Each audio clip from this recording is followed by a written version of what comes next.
Tuan-tuan, seorang yang bekerja sebagai dalam unit guaman, sebuah JLC berjaya mendapat dana sebanyak 396,000 dengan bayaran bulanan sebanyak RM4,351 sebulan selama 120 bulan bayaran balik. Dan pengamal undang-undang ini mempunyai gaji sebanyak 12,000 dengan komitmen bulanan sebanyak 2,400. Tuan-tuan, ini adalah antara dana yang terbaik yang boleh kami dapatkan, dan kita tahu di pasaran ada banyak dana untuk golongan profesional.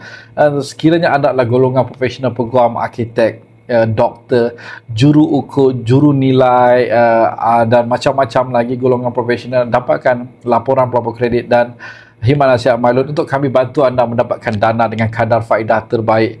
Dan seperti biasa dengan MyLoan, pinjaman anda menjadi lebih mudah. Assalamualaikum, salam sejahtera dan jumpa lagi.